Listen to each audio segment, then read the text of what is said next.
5D Fungus. We're sterilizing and pouring Petri dishes today. Check it out. Welcome to my laboratory. Folks, I can't talk in here. My mouth's dirty. I'm not going to open it in my sterile environment, so I'm talking to you after, like I was talking to you with my mind. So I'm filling my pressure cooker vessel with just a little bit of water, and I got my beaker inside there. We're just lightly setting in that rubber stopper. All right, if you firmly press that thing tight, it will build pressure and explode inside your pressure cooker, making a huge mess. To clean lady have done it, don't do it. So we're just putting our lid on now. We're going to bring this pressure cooker up to heat. I like to turn the flame on high just because we're trying to build the pressure in the vessel. With the magic of video, this will happen quickly. I know your time is precious to you. Wait for it. Wait for it. And pressure's built. That's exciting. So now with a little time lapse, we are getting up to 15 psi. That's what you're looking for. Turn down your flame. You want to keep it just the right level to maintain at 15 psi.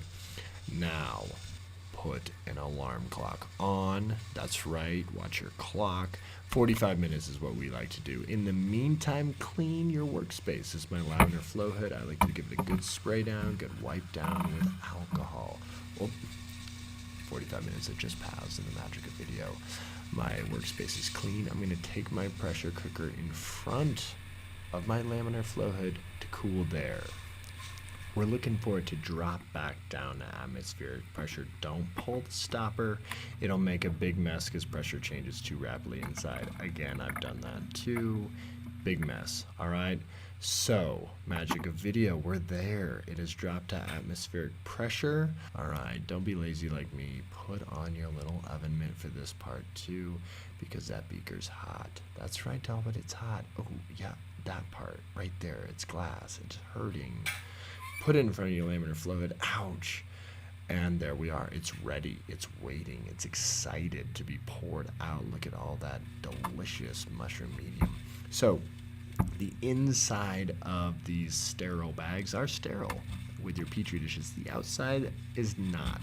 So go to the extra extent to super clean, do double strays, wipes, so that nothing sneaks in there. Make sure to take notice to which side of your Petris is down and which side is up so that you can just do this one time. Get them out of the bag. That's the way I like to do it. Don't mess with them too much with my hand because you're still treating that outside of the bag like it's dirty.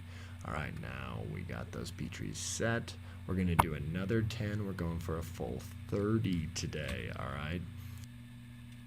I like to give them another spray if you want. You don't have to. Here's my oven mitt, folks. I recommend getting one. I use that little oven mitt and then put a nice rubber glove over top. That way I can make sure to stay extra sterile. Go overboard. All right, so now watch the technique here. I use 5 to 6 Petri dishes with my hand size. I start at the bottom one, lift it, and pull it to the side. It's very important to think about yourself as being the dirtiest thing in the room. That's right, dirty.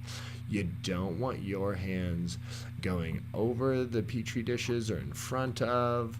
You want things to be, it's easy technique, but it's very important to think of. So I pour about halfway to a little less full in each Petri dish. If you go even less, you can make your medium last longer. It's really just growing on the surface of that. If you go too much, I find that mycelium, after you put it in there, can get stuck to the lid and make for a little bit of an issue. But you want to be smooth, rhythmic, and thinking constantly about where your hands are, where the Petri dish, where the medium, where the beaker. You can see the mouth of the Petri dish or of the beaker always stays clean in front of that laminar flow hood. And we want to pour these out because as that medium cools, it's going to start to slowly sludge up and solidify. So there we go. We've poured them all. At this point, I like to leave the room Do any last minute prep, get my sterilizer out on the table. I'm feeling good, folks. There's my sterilizer. I'm going to clean off my little rubber stopper, and I'm going to leave. I'm going to let these cool down for the next hour. If I have something to do in the lab, I'll stay in, but usually I don't. I dedicate a day to Petris on their own, so I actually leave the lab for the next hour and let them cool. You can leave them longer and make sure they solidify. So I'm going to hang out my nice little lab outfit because I'm coming back in 1 hour. That's right, folks. Oh, you don't get to see everything. Thanks for coming. Check out our next video for the inoculation. Ciao.